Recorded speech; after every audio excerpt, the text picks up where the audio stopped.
السلام علیکم ورحمۃ اللہ وبرکاتہ نحمدہ ونصلی علی رسولہ الکریم اما بعد رب اشرح لی صدری ویسر لی امری واحلل عقدۃ من لسانی یفقہوا قولی ربی زدنی علما ربی زدنی علما ربی زدنی علما۔ آج انشاءاللہ جو پارہ میں آپ کے سامنے لے کر آیا ہوں مختصر سی تشریح کے اندر، وہ ہے 25واں پارہ، جس کی ابتدا میں اللہ رب العالمین انسان کی فطرت بتاتے ہوئے ارشاد فرماتا ہے کہ اگر اللہ رب العالمین انسان کو نعمتیں دیتا ہے، عطا کرتا ہے، نعمتیں دیتا ہے، مال دولت رزق جو وہ مانگتا ہے اللہ تعالیٰ عطا کر دیتا ہے تو وہ خوش رہتا ہے، بہت زیادہ خوش رہتا ہے۔ لیکن اگر اللہ رب العالمین ذرا سی نعمتوں کو چھین لے تو وہ ناشکرا بن جاتا ہے۔ اللہ کی نعمت کا شکر ادا کرے نہ کرے پر ناشکری ضرور کرتا ہے، میرے ساتھ ایسا ہوتا ہے، میرے ساتھ ویسا ہوا، ایسا نہیں ہونا چاہیے۔ اللہ رب العالمین ابتدا کے اندر اس چیز کا تذکرہ کرتا ہے۔ اس کے بعد آج ہمارے سامنے جو سورت ہے وہ سورہ شورا۔ شورا کہا جاتا ہے مشورے کو، کیونکہ اسلام کے اندر ہر چیز کے مشورے کا ہمیں شریعت نے حکم دیا۔ کوئی بھی کام جب آپ کو کرنا ہو آپ مشورہ کیجئے، پوچھئے، دو چار لوگوں سے رائے لیجئے اور اس کے بعد عمل کیجئے، کیونکہ اللہ کے نبی صلی اللہ علیہ وسلم کا فرمان ہے کہ جب کوئی کام مشورے سے کیا جاتا ہے تو اس کے اندر شرمندگی نہیں ہوتی ہے۔ پر ہم لوگ تو یہ سوچتے ہیں میں زیادہ جانکار، میں کیوں کسی سے پوچھنے جاؤں، میں پوچھنے جاؤں گا تو میں چھوٹا ہو جاؤں گا، جبکہ ایسا نہیں ہے۔ مشورہ کرنے سے کچھ نہ کچھ بہتر ہی ہوتا ہے۔ اللہ رب العالمین یہ ارشاد اس سورت کے اندر فرماتا ہے۔ اس کے بعد اللہ رب العالمین اس سورت کی ابتدا کے اندر قرآن کے عربی زبان میں نازل کرنے کا تذکرہ کرتے ہوئے ارشاد فرماتا ہے وَكَذَلِكَ أَوْحَيْنَا إِلَيْكَ قُرْآنًا عَرَبِيًّا، ہم نے آپ کے اوپر قرآن عربی زبان میں نازل کیا تاکہ آپ مکہ والوں کو ڈرائیں اور اس کے آس پاس والوں کو ڈرائیں۔ اللہ نے یہاں پر عربی کا ذکر کیا، کیوں؟ پہلے تو بتانا یہ مقصد کہ عربی زبان اس لیے دی گئی تاکہ جن میں آپ جا رہے ہیں ان کو سمجھانا آسان ہو، کیونکہ وہ عربی جاننے والے تھے۔ کفار مکہ عربی جانتے تھے، آس پاس میں عربی زبان چلتی تھی، تو اللہ تعالیٰ نے عربی زبان میں قرآن کو نازل کیا تاکہ سمجھنا بھی آسان ہو اور سمجھانا بھی آسان ہو۔ اس کے بعد ہم لوگوں کے لیے کہیں نہ کہیں یہ حکم ہے کہ ہم بھی عربی کو سیکھیں، ہم بھی عربی کو سمجھیں، کہ جب ہمارے اوپر نازل کی گئی قرآن کتاب اردو عربی کے اندر ہے، اس کے ساری جو جتنی سمجھنے والی کتابیں احادیث ہے وہ عربی کے اندر ہے، تو ایک مسلمان کو بھی عربی سے محبت کرنا چاہیے، عربی زبان کو سیکھنا چاہیے۔ ایسا نہ سوچے آدمی کہ ٹھیک ہے مجھے تو عربی نہیں آتی، ہندی پڑھ لوں گا، نہیں آتی انگلش پڑھ لوں گا۔ ارے کیوں نہیں آتی؟ نہیں آنے کا تو کام ہی نہیں ہے، آپ سب کچھ سیکھ سکتے ہو۔ اللہ تعالیٰ نے آپ کو طاقت دی ہے، صلاحیت دی ہے، تو آپ عربی زبان بھی سیکھو، کیونکہ اللہ تعالیٰ نے قرآن کو عربی کے اندر نازل کیا ہے۔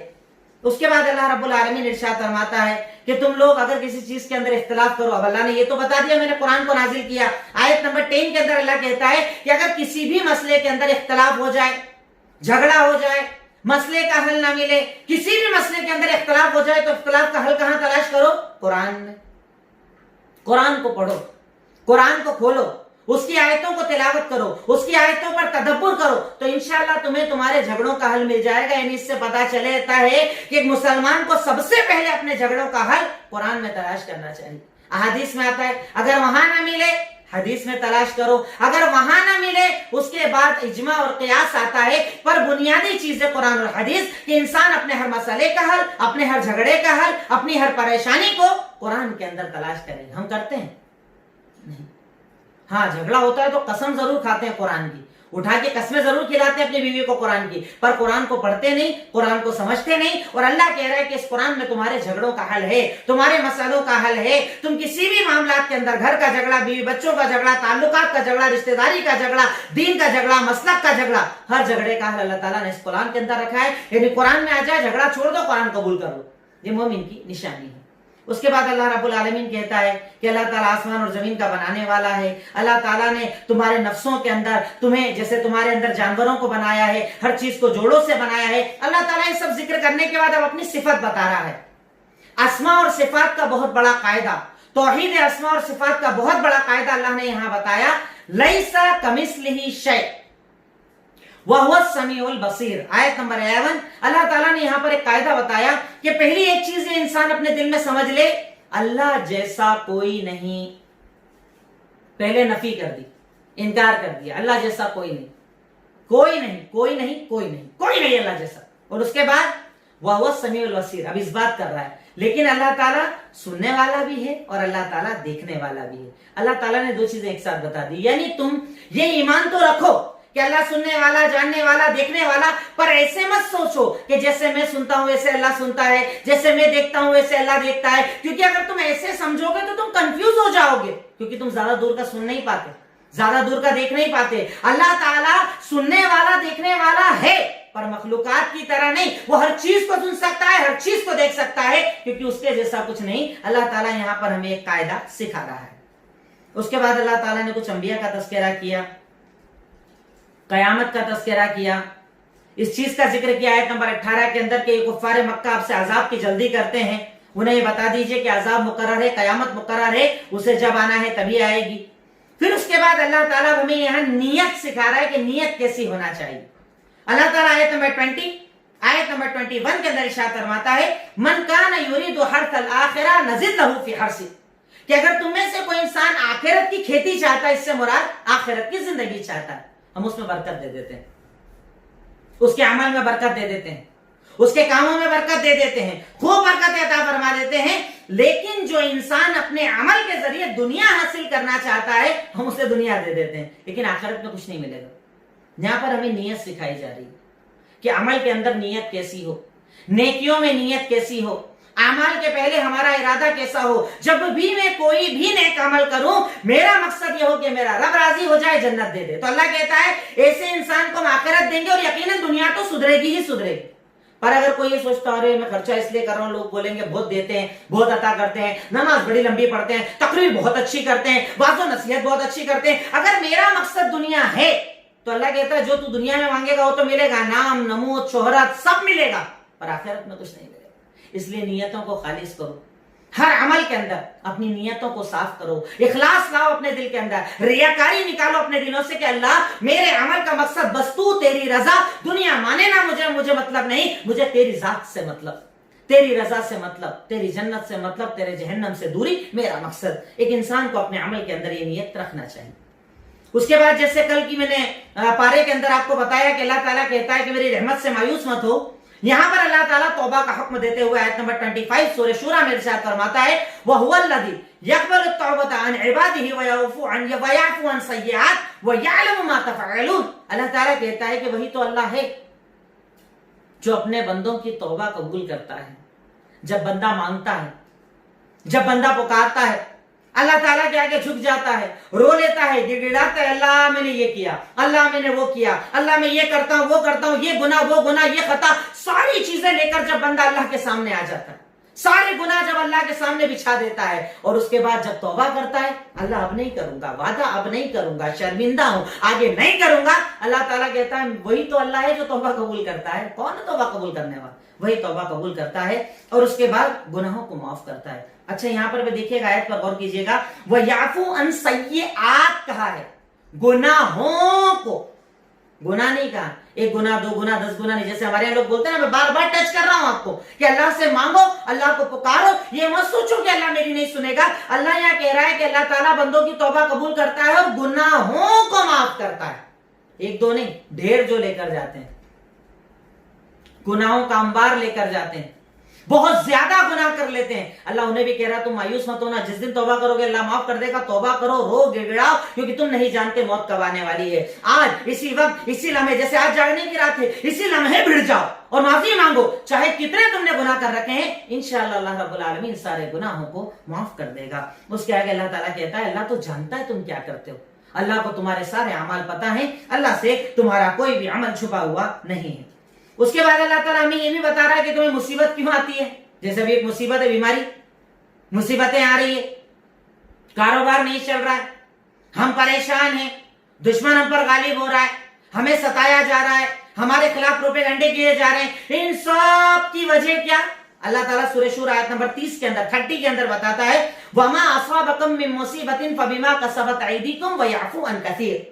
तुम्हें जो भी तकलीफ आती है, जो भी मुसीबत आती है, जो भी परेशानी आती है, वो तुम्हारे अमल का नतीजा होती है, क्योंकि अल्लाह तो बहुत माफ करता है। यानी तुम जो अमल करते हो ना, अल्लाह ताला थोड़ा थोड़ा उसका बदला तुम्हें दुनिया में देता है, मुसीबतें देता है, तकलीफ देता है, ताकि तुम डर जाओ, रुक जाओ, संभल जाओ, रिटर्न आ जाओ, अल्लाह की तरफ लौट जाओ। क्योंकि अल्लाह कहता है मैं पूरा बदला नहीं देता, अगर तेरे पूरे गुनाहों का पूरा बदला दे दूं, तू क्या जानवर भी नहीं बचेगा, पर मैं तो थोड़ा थोड़ा देता हूं। थोड़ा थोड़ा देता हूं, माफ कर देता हूं। अल्लाह ताला कहता है तुम्हें जो भी मुसीबत आती है वो तुम्हारे अमल का नतीजा होती है। और इसीलिए जब भी हमें कोई तकलीफ आए हमें अपने अमल का जायजा लेना चाहिए, अपने अमल को चेक करना चाहिए। अब आदमी क्या होता है, डायरेक्ट अल्लाह पर एतराज करता है। अब एक आदमी उससे पूछो साहब कारोबार नहीं चल रहा है, अपने ऊपर तो कुछ ऊपर का है, हवा। आज हर आदमी को ये लगता है हवा, असर, जादू। मुझे लगता है इतना फ्री है क्या, जादू वाले तुम्हारे ऊपर ही जादू करते रहेंगे, सारे जिन्नात फ्री तेरे ऊपर लगते रहेंगे। क्या जरूरत है, तू खुद तो शैतान बना हुआ, तुझे क्या जरूरत है जिन्नात की। हर आदमी को ही लगता है मेरे ऊपर कुछ है। अब उससे पूछो कुछ है क्यों, अरे मेरा कारोबार ही नहीं चलता। अच्छा, नमाज पढ़ते हो? नहीं। रोजे रखते हो? नहीं। अल्लाह से डरते हो? नहीं। कारोबार हलाल है? नहीं। अरे तो ये तकलीफ तो आनी है ना, फिर ये तो अजाब है। तकलीफ का ये तो अजाब है अल्लाह रब्बुल आलमीन का जो तेरे ऊपर आया है। और इल्जाम लगा दिया जिन्नात और जादू को। ताज्जुब होता है हमारे मुआशरे में, हर दूसरे आदमी को ये लगता है मेरे ऊपर असर है। अरे अपने अमल तो चेक कर, अपनी नेकियां तो चेक कर। अगर तू अल्लाह से दूर है तो तेरे पर अल्लाह का अजाब आना यकीनी है। ये अल्लाह ताला ने इरशाद फरमा दिया। उसके बाद अल्लाह ताला कहता है फमा उतीतुम मिन शैइन फमताउल हयातिद दुनिया वमा इंदल्लाहि खैरुन व अबका। अल्लाह ताला कहता है नंबर 36 और 37 के अंदर अल्लाह ताला इरशाद फरमाता है कि याद रखो तुम्हें अल्लाह ताला ने जो दुनिया के अंदर दिया है वो दुनिया का सामान है, पर आखिरत में जो मिलने वाला है वो बहुत अच्छा और बाकी रहने वाला है। उसकी तैयारी करो, नियतें खालिस करो, अमल अच्छे करो, तो अल्लाह रब्बुल आलमीन तुम्हें बेहतरीन बदला अता फरमाएगा इंशाअल्लाह। उसके बाद अल्लाह ताला यहाँ पर जन्नतियों की कुछ सिफात बता रहा है कि जन्नती कौन। पहली सिफत बताई जो रब पर तवक्कुल और भरोसा करते हैं, हर हाल में, हर वक्त, हर परेशानी में, हर दुश्मन के सामने, हर तकलीफ में अपने रब पर पूरा पूरा यकीन और भरोसा करते हैं। उसके बाद इरशाद फरमाया आयत नंबर 37, 38, 39 और 40 के अंदर इरशाद फरमाया कि वो लोग हैं जो लोग कबीरा गुनाहों से बचते हैं, फहाशी से बचते हैं, और जब गुस्से के अंदर होते हैं तब सामने वाले को माफ कर देते हैं। ये सबसे बड़ा काम, गुस्से में माफ करना ये नहीं होता। गुस्से में तो गालियां निकलती है, हाथ उठते हैं, बातें होती हैं, जितना हो सके सामने वाले का नुकसान होता है। अल्लाह कहता है जन्नती वो कि गुस्से में सामने वाले को माफ करता। नॉर्मल माफ करना कोई बड़ी बात थोड़ी, गुस्से में माफ करो, जब तुम्हें जलाल आया हुआ है तब माफ करो। अल्लाह ताला कहता है वो लोग जन्नती हैं जो गुस्से में लोगों को माफ कर देते हैं। गुस्सा आया, किसी ने मार दिया, तकलीफ दे दी, बुरा बोल दिया, गाड़ी ठोक दी, आपको कुछ कर दिया, आपके बारे में बुरा बोल दिया, आप गुस्से में हो, बोल दिया जा अल्लाह के लिए तुझे माफ। ये जन्नत, इन्हें अल्लाह ताला जन्नत देने वाला है। उसके आगे इरशाद फरमाया वो लोग जो अल्लाह ताला के लिए जवाब देते हैं, यानी अल्लाह ताला के लिए कबूल करते हैं हर चीज को, नमाजें कायम करते हैं, और जब भी कोई मामला होता है, जो सूरत का नाम है वामरुहु शूरा, उनका मामला मशवरे से होता है, बिना मशवरे के कोई काम नहीं करते। जैसे कि हमारे नबी आप सल्लल्लाहु अलैहि वसल्लम हर मामला के अंदर, आप सीरत मेरी सुनिएगा जो कंटिन्यू चल रही है, हर मामले में अल्लाह के नबी सल्लल्लाहु अलैहि वसल्लम मशवरा करते थे सहाबा किराम से। आप मशवरा कीजिए हर मामले के अंदर, और अल्लाह ताला जो उनको देता है उसमें वो खर्च करते हैं, गरीबों को देते हैं, मिस्कीनों को देते हैं, यतीमों की मदद करते हैं, बेवाओं का सहारा बनते हैं, फकीर और मोहताजों का सहारा बनते हैं। यकीनन यही वो लोग हैं जिन्हें अल्लाह रब्बुल आलमीन जन्नत देने वाला है। उसके बाद अल्लाह रब्बुल आलमीन हमें एक हुक्म दे रहा है, इस्तजीबू लिरब्बिकुम मिन क़ब्ल अन यातिया यौमुन ला मरद्द लहू मिनल्लाहि मा लकुम मिन मल्जा यौमइदिन व मा लकुम मिन नकीर। आयत नंबर 47 अल्लाह ने इरशाद फरमाया कि तुम अल्लाह ताला के अहकामात की पैरवी कर लो, अल्लाह की इताअत कर लो, अल्लाह की फरमाबरदारी कर लो, उस दिन के आने के पहले जो दिन आने के बाद लौटाया नहीं जाएगा, यानी रिटर्न नहीं होगा। उस दिन अल्लाह से बचने के लिए कोई सहारा नहीं होगा, उस दिन अल्लाह के सामने कोई खड़ा नहीं होगा कि तुम्हारी हेल्प कर सके। वो दिन कयामत का दिन। इंतजार मत करो मौत का, इंतजार मत करो बुढ़ापे का।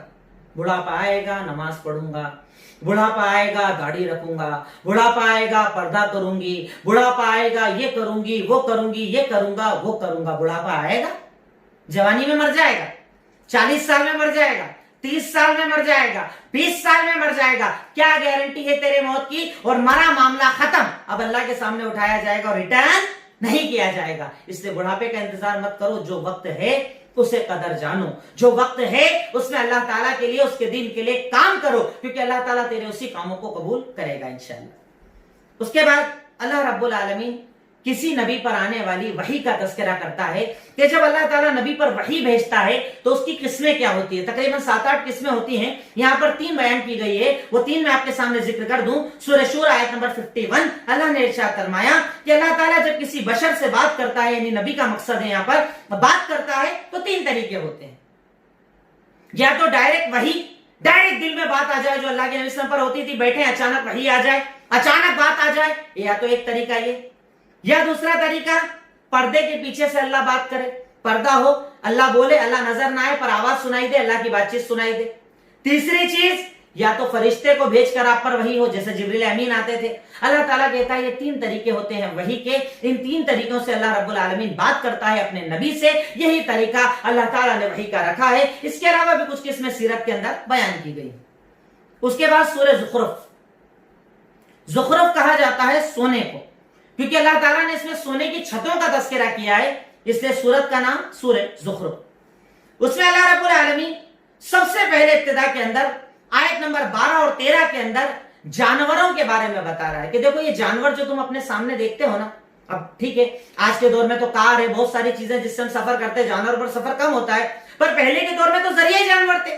ऊंट है, घोड़ा है, उससे जाना आना, सफर करना, अपने सारे मकासद पूरा करना एक ही जरिया था। अल्लाह रब्बुल आलमीन उसका तस्करा करता है कि तुम अल्लाह का शुक्रिया अदा करो।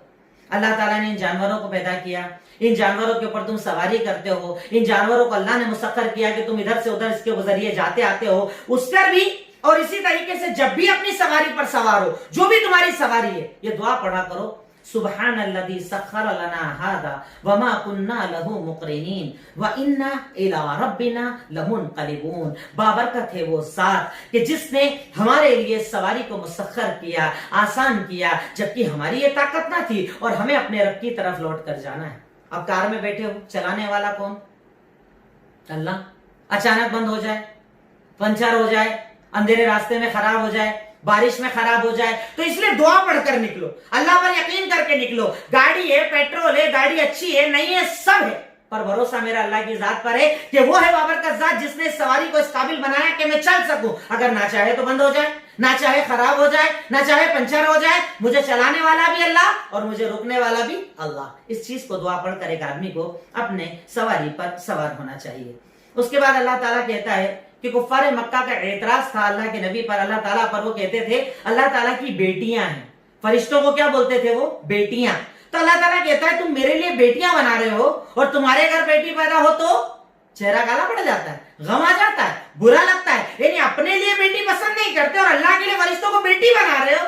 अल्लाह ताला कहता है ना अल्लाह का कोई बेटा है, ना बेटी, ना बाप है, ना माँ है। अल्लाह सब चीज को पैदा करने वाला, उसको पैदा करने वाला कोई नहीं, वो किसी का मोहताज नहीं, उसका कोई माँ बाप नहीं, उसकी कोई औलाद नहीं। तुम अल्लाह ताला के साथ ऐसे जुमले इस्तेमाल मत करो। उसके बाद अल्लाह ताला, कई लोग हमारे होते हैं ना, पैसे की बड़ी तमन्ना करते हैं, स्टेटस हो जाए, रुतबा हो जाए, पैसा हो जाए, जरा दौलत आ जाए। कई लोगों को यही तमन्ना होती है कि इनके पास दौलत आ जाए। अल्लाह रब्बुल आलमीन देखिए यहाँ पर जो बात बता रहा ना, उसके बाद बहुत सोचना, अगर दौलत आए तो और ज्यादा झुक जाना, क्योंकि दौलत अल्लाह ताला का इनाम हो हमेशा ये जरूरी नहीं, अल्लाह ताला का अजाब भी हो सकता है। अल्लाह ताला इरशाद फरमाता है सूरह ज़ुखरुफ आयत नंबर 23, इरशाद फरमाया वकज़ालिका मा अरसलना मिन क़रयतिन, हमने किसी भी बस्ती के अंदर अगर नबी को भेजा तो उसके जो पैसे वाले लोग होते थे ना, वो ये बोलते थे हम नहीं मानेंगे। पैसे वाले सरकश होते थे। पैसे वालों के लिए आज भी देखिए ना, एक आदमी स्टेटस वाला होता है ना, वो जल्दी दीन कबूल नहीं करता। क्यों? मेरा रुतबा, मेरा पैसा, मेरा कारोबार, ये वो, क्या होगा, सब खराब हो जाएगा। गरीब कोई टेंशन नहीं, अल्हम्दुलिल्लाह कबूल कर लिया, उसे किसी का डर नहीं ना, उसे किसी का टेंशन नहीं ना। इसलिए दौलत आए तो अल्लाह ताला से पनाह मांगो कि अल्लाह दौलत वो देना जो तेरी तरफ लेकर आए, दौलत वो मत देना जो तुझसे दूर कर दे। दुआ मांगा करो अल्लाह से। अल्लाह ताला कहता है कि जब भी अल्लाह ताला ने दौलत दी तो पैसे वालों ने कहा हमारे अब्बा, हमारे दादा तो यही कर रहे थे, हमारे सब इतने सारे यही कर रहे थे, अब हम इसको छोड़ दें। अब्बा दादा की दलील मैं पहले इसको क्लियर कर चुका हूं हालांकि।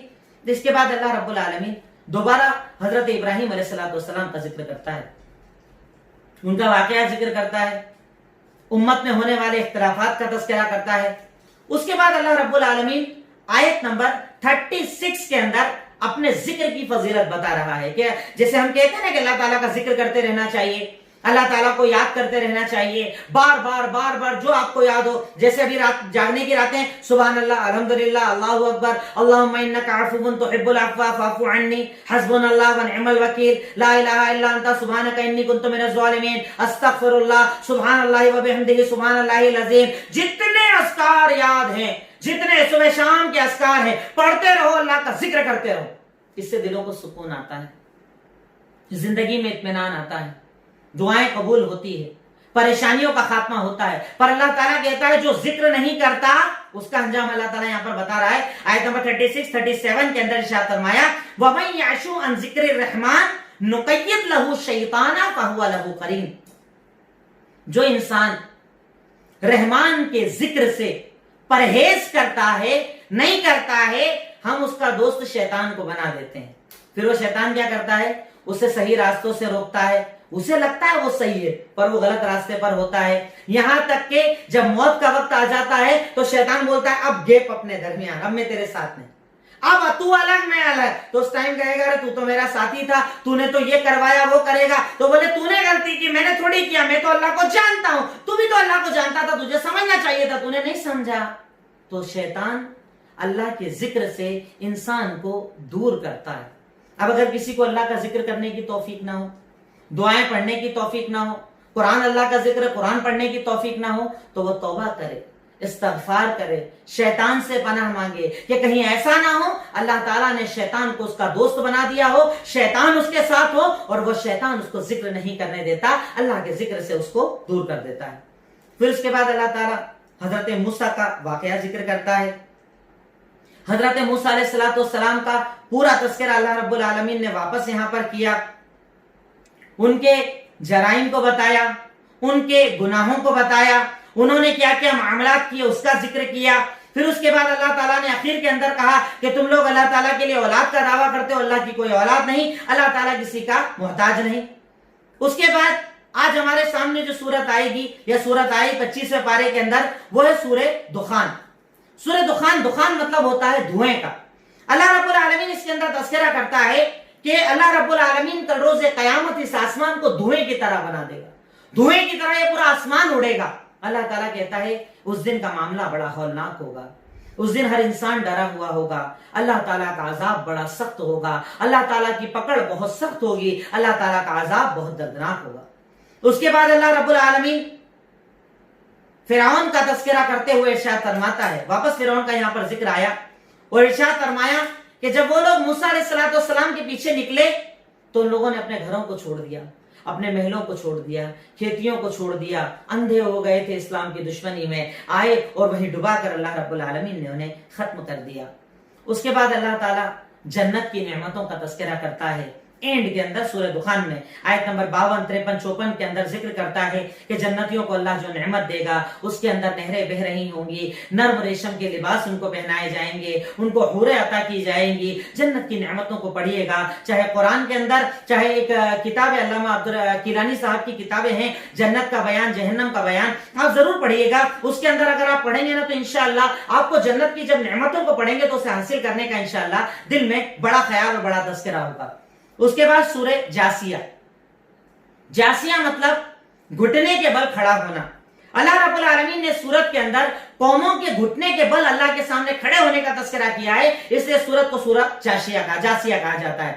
ابتدا میں اللہ رب العالمین پھر اپنی خلقت بتا رہا ہے، راتوں کا آنا، دن کا جانا، آسمان سے بارش کا نازل کیا جانا، بارش نازل کرنے کے بعد زمین میں جو بنجر زمین ہے اس کا دوبارہ ہرا ہو جانا، ہریالی کا نکلنا، کھیتیوں کا نکلنا. اللہ تعالیٰ کہتا ہے یہ سب اللہ تعالیٰ کی نشانیاں ہیں، یہ سب اللہ تعالیٰ کی دلیلیں ہیں، اللہ تعالیٰ کی ایک ہونے کی دلیلیں ہیں. اس کے بعد اللہ تعالیٰ کہتا ہے کہ یہ لوگ جو گناہ کرتے ہیں، خطائیں کرتے ہیں، کیا یہ سمجھتے ہیں کہ ہم ان کو مومنوں کی طرح بنا دیں گے؟ یعنی گناہ بھی کریں گے اور جنت بھی مل جائے گی، حرام بھی کریں گے اور جنت میں چلے جائیں گے، حرام بھی کریں گے قبر کا عذاب نہیں آئے گا. ایسا نہیں.